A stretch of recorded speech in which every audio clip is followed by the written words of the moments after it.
Section 1. You will hear a telephone conversation between a teacher from the Art Centre and a female student's father about her art courses. First, you have some time to look at questions 1 to 3.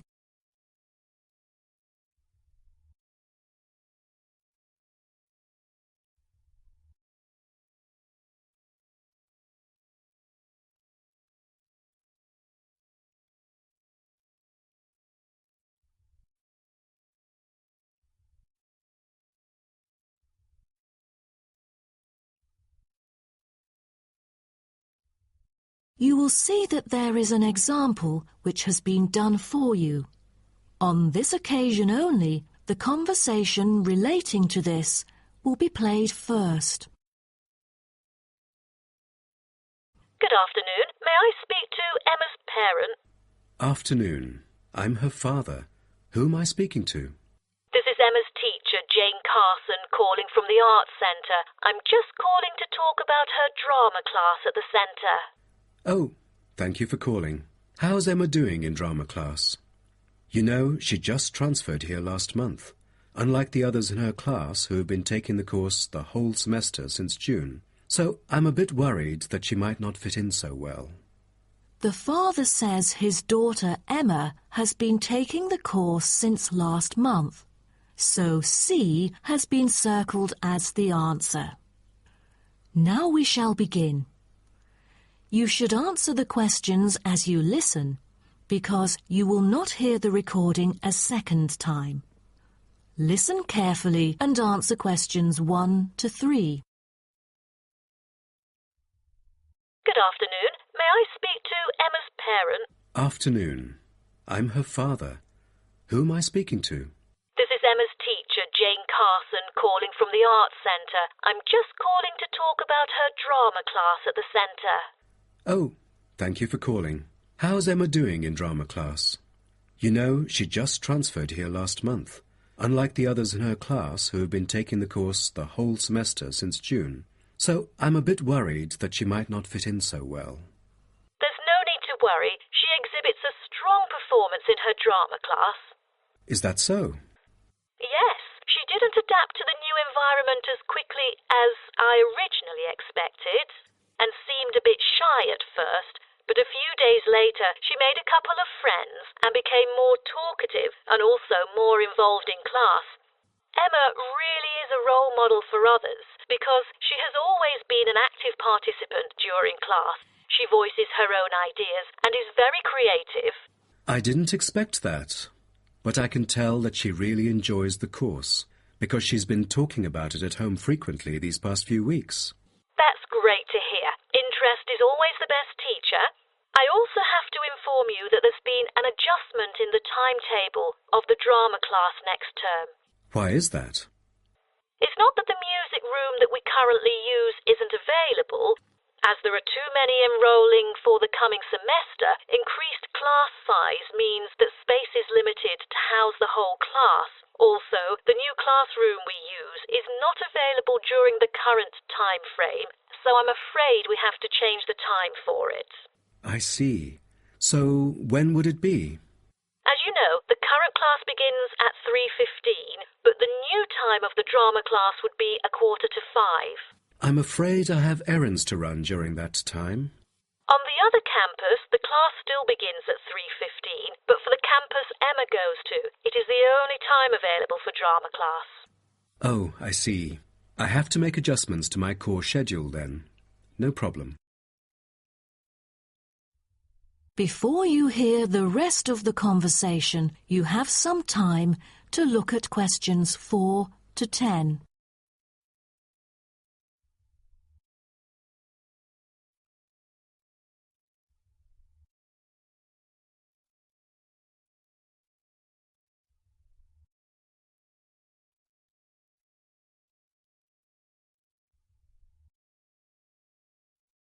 Now listen and answer questions 4 to 10.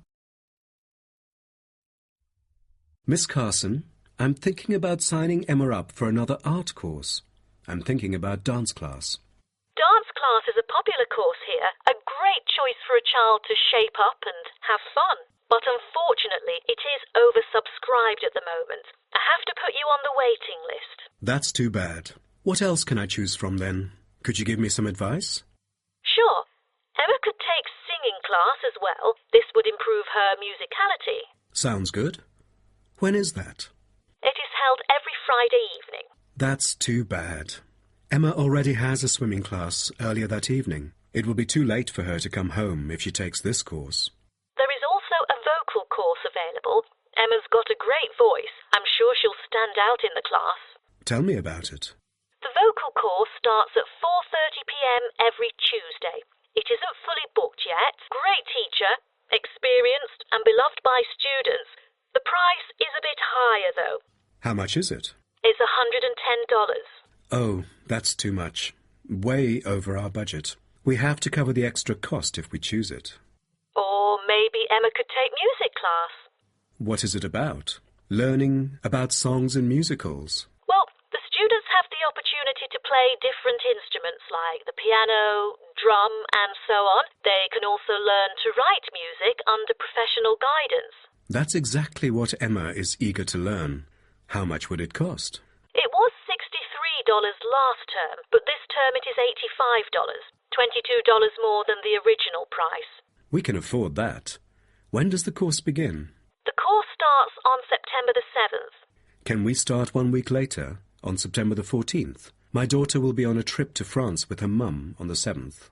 No problem, and the teacher for the class is Jamal Curtis. Just contact him if you have any further questions regarding the course. Jamal Curtis? How do you spell Curtis? Oh, it's C-U-R-T-I-S. Thank you. That is the end of section 1. You now have half a minute to check your answers.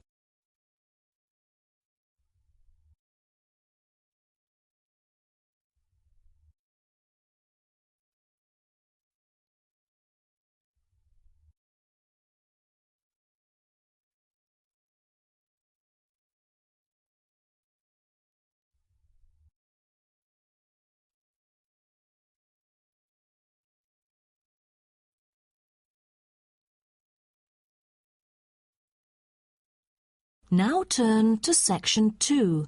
Section 2.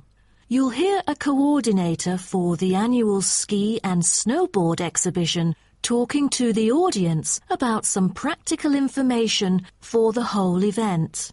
First, you have some time to look at questions 11 to 15.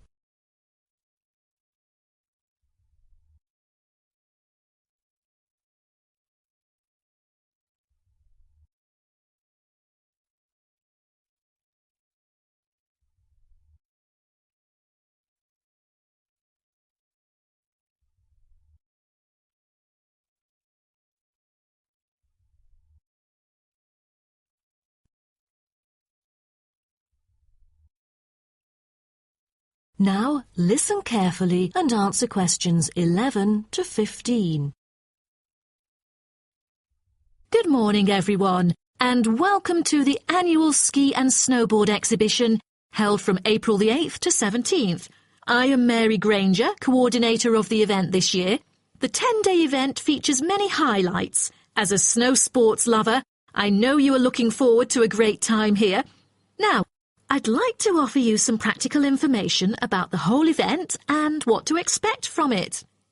This might be the first time coming here for some of you, so for those who are still wondering about the right accommodation, I recommend Sky Hotel. It has its own health and sports clubs, just like most of the hotels here, but I love it because of its incredibly cosy beds, which guarantees good rest after an exhausting day of exploration. If you haven't brought your own equipment, like poles, boots and skis, they are available for purchase or rent at Ski Set or Snow Rental. The exhibition this year provides a colourful look into the history of skiing and an inspiring peek into the future prospects of the sport.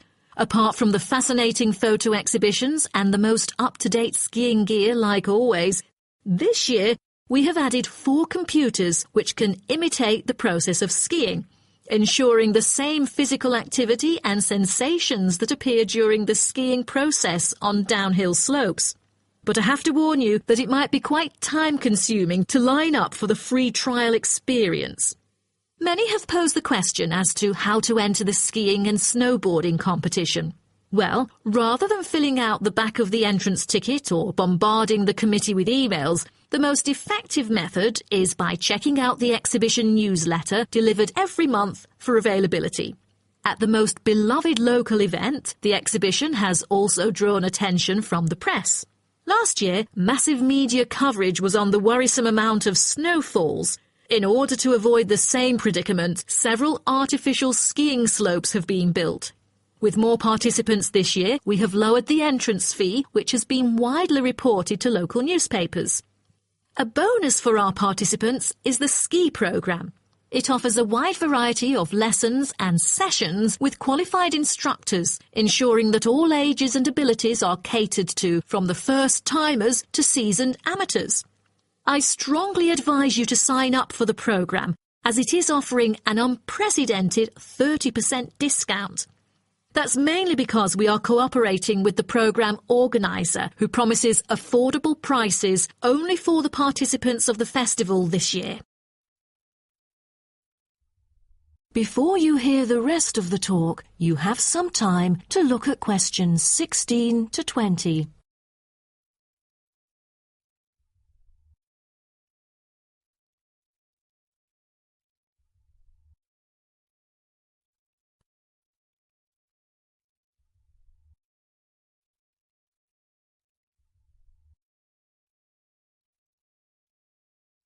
Now listen and answer questions 16 to 20. Now, I would like to introduce you to the list of presentations during the following week so that you can better plan your schedule. The first presenter, Simon, is one of our best ski instructors. As an experienced instructor, he will inform you about the dangers that face skiers and snowboarders. Accidents happen mostly to those who are careless or ignorant. Good risk management involves considering both the probability and consequences of an accident. The next speech, titled Solution, is given by Jamie Kurt. A list of problems may occur to novice skiers and snowboarders, so he is going to offer useful information for first-timers on choosing the appropriate gears, the right dress code, and ways of protecting your skin. For instance, some of you may have rented the skiing equipment, but rental footwear is notoriously uncomfortable. Then, Jamie will provide instructions to help make your footwear fit better. The third speech is about a documentary introducing skiing and snowboarding and the difference between the two sports. It also depicts a group of snow lovers exploring new slopes with breathtaking views. The director, Andy Fisher, will be there, addressing the whole shooting experience. The fourth talk is about the tricks of skiing, presented by Harry Tyson. It is most useful for those who have already tried skiing, yet still need more practice to master the sport. Harry will teach you how to turn more skillfully. A lot of people can keep their skis roughly parallel, but there's no point if you make it hard to work with and slide around out of control. Useful exercises will also be suggested to improve your parallel skiing technique so that you can tackle steeper slopes and enjoy yourself more. Jason Smith will be the last presenter, mainly addressing towards advanced skiers. He manages to apply snow climbing into skiing. Climbing in soft snow, you are floundering around. Walking becomes harder. So, a good trick during climbing is to maintain a wider gait, approximately shoulder width, so that you are more stable while walking. This works for skiing as well. That is the end of section 2. You now have half a minute to check your answers.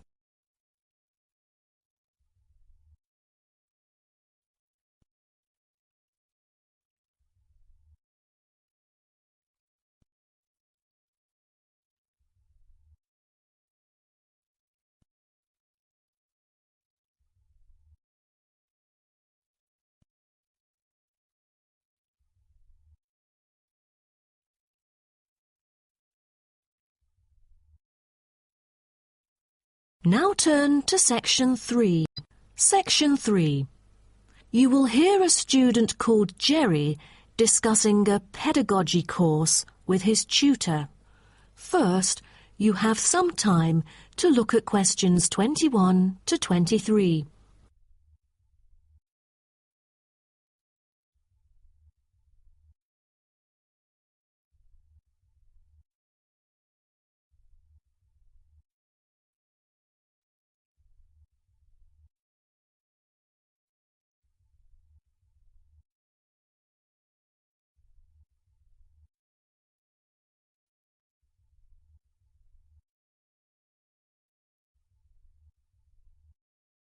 Now, listen carefully and answer questions 21 to 23. Jerry, how did it go with preparing your lessons? Is there anything you would like to discuss? Well, this is actually the first time that I have ever taught in an elementary classroom. After 8 years of learning pedagogy, I want to practice what I've learned in an instructive manner. But I'm a bit stuck right now. You know, the topic I want them to research is a bit hard for pupils. I'm afraid that they won't be able to handle it on their own. So I need new ideas on designing more effective teaching methods. Mr. Carter, do you have any suggestions?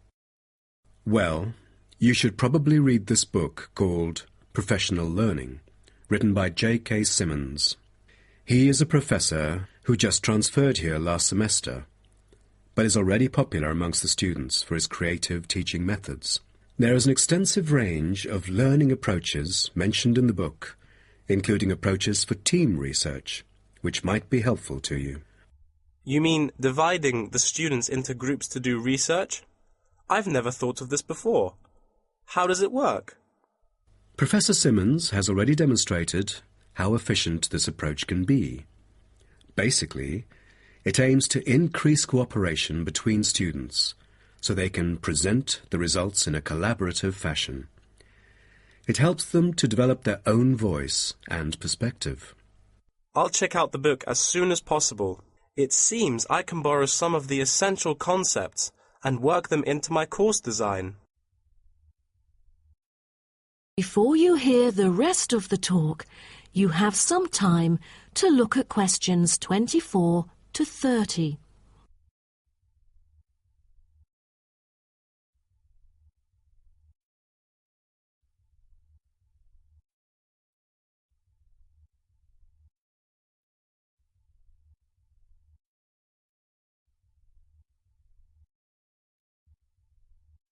Now listen and answer questions 24 to 30. Well, I was thinking maybe I could use both observation and non-observation as a part of my teaching methodology. Could you take a look at my teaching plan? Sure. What kind of observational methods do you have in mind? For the observational part, I intend to include two approaches. First, the pupils can assess each other's behavior. I feel that reviewing fellow students through criteria-based reference evaluation allows constructive feedback. It can also improve their understanding of the subject material. That's a smart move for a large class that would be hard to observe all by yourself. Also, you might want to get the feedback from several different individuals rather than just one. So how do you plan to carry out the peer assessments? Oh, every pupil will be required to write a diary, which includes group projects, presentations, and in-class discussions. They'll put down their remarks. I'll collect them on a regular basis, which can also help me see whether they can keep up or not. Good. What else do you intend to do? Besides that, I also plan to do video recording. I've already purchased a camera, just in case I miss anything important. I can go back and review their performances anytime I want. Would you record every in-class activity? No, I'll just keep track of an in-class simulation, which would require every pupil to fully participate. Students will act as members of a city council meeting. discussing issues like whether or not prohibition should be instated in the United States. This kind of teaching method is both inspiring and challenging. I can't wait to see how yours works out. Do send me a copy of the assessment afterwards, will you? No problem. So, what do you have in mind for the non-observational approaches? Well, my plan is to quantify the statistics. Numbers do not lie. It is the most direct way to measure their performance. See how well they've learned. Where does the data come from? I'll evaluate the test results, including the midterm, final exam, and pop quizzes, which would only take up about 40% of the overall assessment. Sounds like a lot of tests and assignments. Please remember that you don't want to wear out your students. Keeping them engaged is the key to efficient learning. Once they are exhausted, they just stop trying. Oh, I haven't thought about that. You are right. I don't want to frighten them with tons of assignments and exams. I'll make note of that. Thanks for the advice. I remember last time you mentioned questionnaires, right? That's true, but it is not for my students. In fact, they have to design their own questionnaires and choose the respondents using the internet. As a complement of other teaching activities, it would deepen the creative learning process. Is that all? Oh, the pupils will have to conduct interviews of their own, and for this, they get to choose anyone they like, including relatives, friends, and acquaintances to answer the questions. Seems to me that you have figured out most of your teaching methods, but you still need to polish some of the activities. That is the end of section 3. You now have half a minute to check your answers.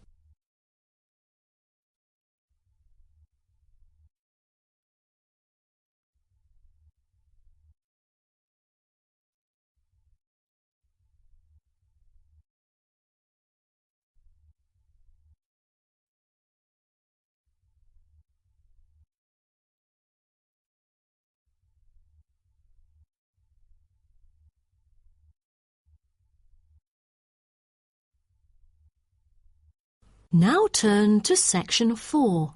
Section 4. You will hear part of a lecture about urban migration.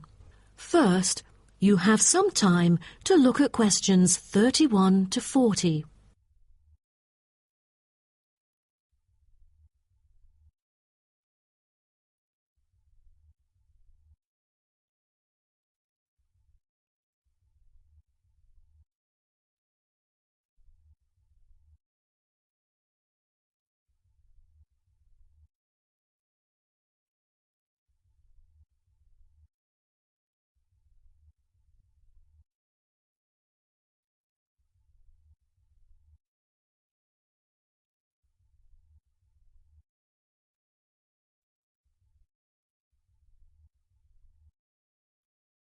Now, listen carefully and answer questions 31 to 40.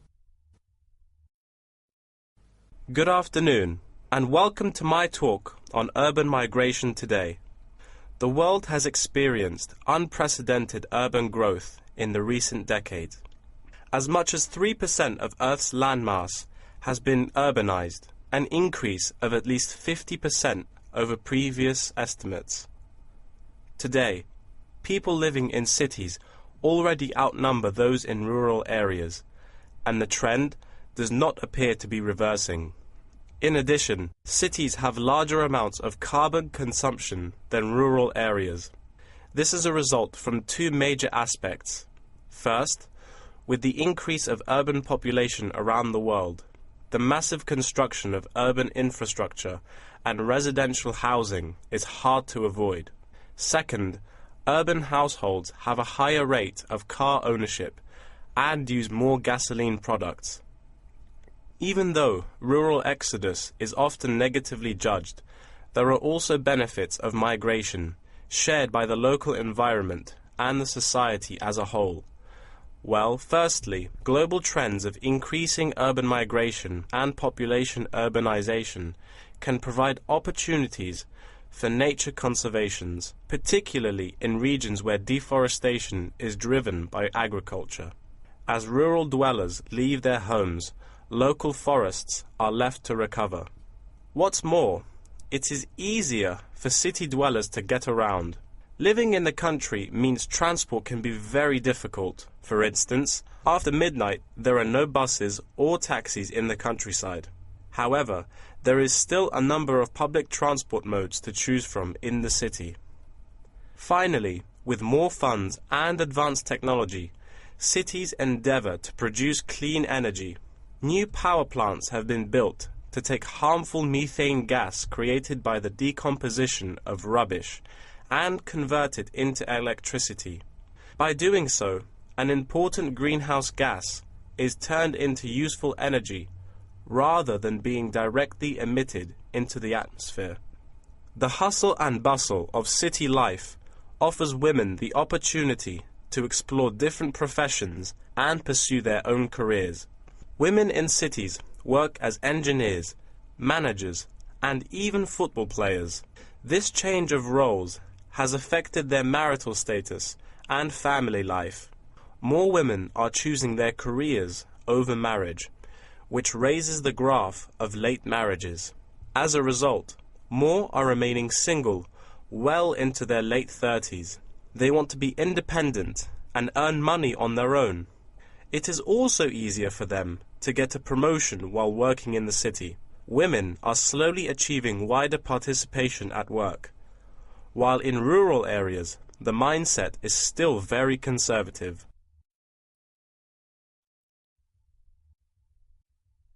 However, cities also change the way that humans interact with each other and the environment, often causing multiple problems. In general, urban wages are significantly higher, so moving to the city is an opportunity to earn what was impossible in rural areas. However, the wage difference is often offset by the higher cost of living and absence of self-produced goods, including subsistence farming. A sizable proportion of new corners attach greater importance to money and gradually abandon their former way of life, thus risking losing their culture. These new city residents are also faced with another problem. According to statistics, crime rates are significantly higher in densely populated urban regions than in rural areas. For instance, property crime rates in our metropolitan areas are 3 to 4 times as high in comparison to the rates in rural communities. Immigrants, upon arrival into cities, typically move into the poor, blighted neighborhoods because that is where they can afford to live. Crime in these areas is high and reflects poor living conditions, as these neighborhoods experience great levels of poverty. This pattern also occurs for violent crimes, which is much more common in large urban areas than elsewhere. In addition, traffic congestion and industrial manufacturing are prominent features of the urban landscape, which take their toll on the natural environment and those who depend on it. Air pollution from both cars and factory emissions affect the health of countless urban residents. Rural to urban migration can boost the urban economy. With a better economy, cities provide their residents with better welfare, but the concentration of services and facilities such as education, health, and technology in urban areas inevitably contributes to greater energy consumption. Another problem with life in the city is traffic congestion. It makes people late to work and thus stresses us out before we even get there. Deliveries can't arrive on time, gas costs money. The quality of life of those commuters starts to decline. What's worse is that if congestion makes it harder to match the right workers to the best jobs, it is economically inefficient as well. That is the end of section 4. You now have half a minute to check your answers.